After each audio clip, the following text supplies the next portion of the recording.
हमें छांटना है परमेय संख्या, यही पूछ रहा ना।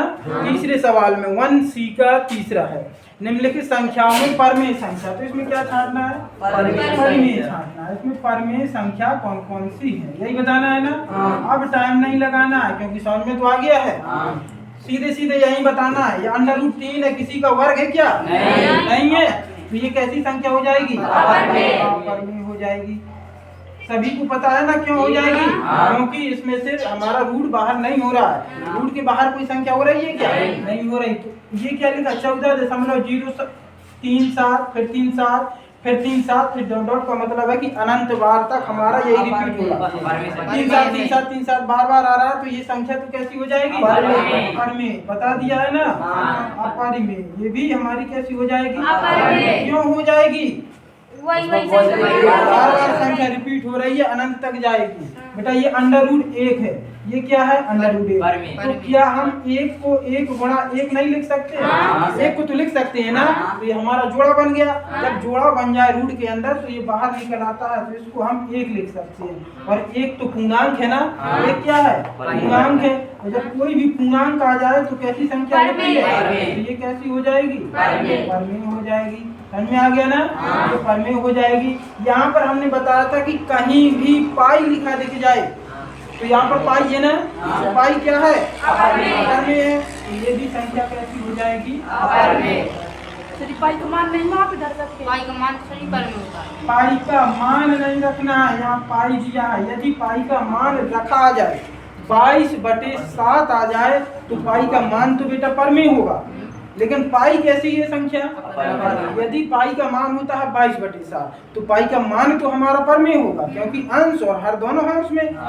तो इसमें लेकिन पाई का मान नहीं रखा, पाई ही रखा है, इसीलिए ये क्या हो जाएगी? परमेय हो जाएगी। समझ में आ गया कि नहीं? अच्छा चौथा वाला सवाल देख लो। सर रूट क्यों अपरमेय होता है? रूट अपरमेय क्यों होता है? रूट की संख्या बेटा इसलिए अपरमेय होती है क्योंकि उनका एक निश्चित मान नहीं होता है। रूट की यदि हमें वैल्यू निकालना हो तो एक निश्चित मान नहीं है उसका, वो जाता रहेगा, मतलब बहुत अनंत तक जाता रहेगा। यदि हमारा पूर्ण वाला नहीं है, पूर्ण रूट है तब तो वो पूरा चला जाएगा।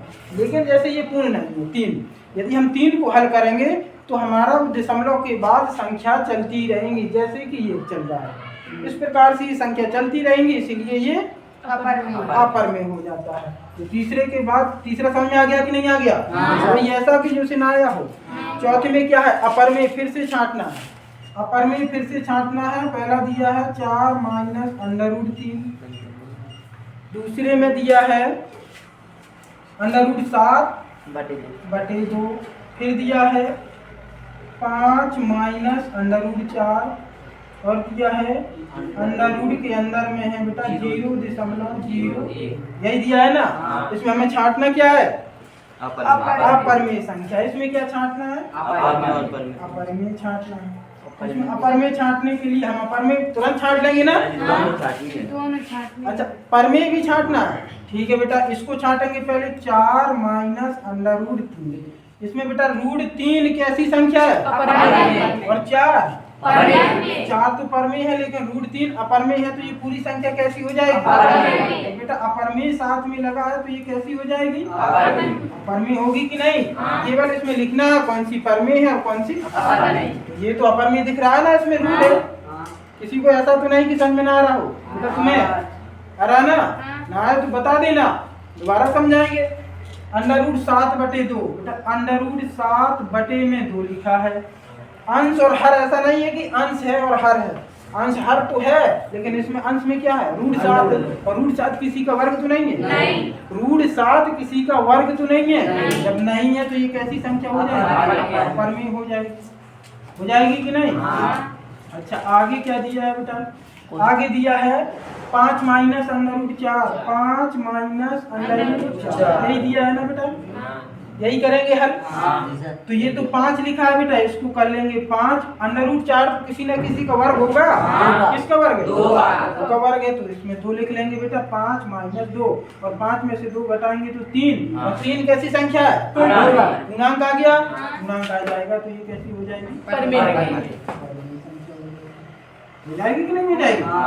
अच्छा और बचे हैं, और एक और बचा है अभी। ये क्या है हमारा? अंडर रूट के अंदर है 0.01, यही लिखा है ना बेटा। हमने क्या बताया था कि दशमलव के नीचे हमें लिखना है, ये रूट का चिन्ह तो लगा लेंगे, यहाँ पर केवल 1 लिखा है, दशमलव की जगह पर बेटा 1 लिखेंगे, 1 लिख लिया। दशमलव के बाद कितने अंक लिखे हैं? 2, तो 2 जीरो रख लेंगे, कोई प्रॉब्लम? बेटा 1 का वर्ग तो 1 होता ही है कि नहीं होता? ये तो ऊपर तो 1 आ गया, और 100 किसका वर्ग है? 10 का। 10 को भी लिख लेंगे, दोनों वर्ग मिल गए, 1/10 हो गया कि नहीं? तो इसमें अंश है और हर है, P/Q के रूप में है या नहीं है? तो ये क्या हो जाएगा? अब तुमसे जो पूछा था, क्या पूछा था कि परमेय और अपरमेय छांटना है, तो ये कैसी हो गई? परमेय हो गई। ये कैसी हो गई? ये भी परमेय है, ये दोनों परमेय है बेटा, ये अपरमेय है, ये अपरमेय है। निकाल लोगे? तो तीसरा और चौथा सवाल कर लोगे ना? कोई प्रॉब्लम? ठीक है, उतार लीजिए।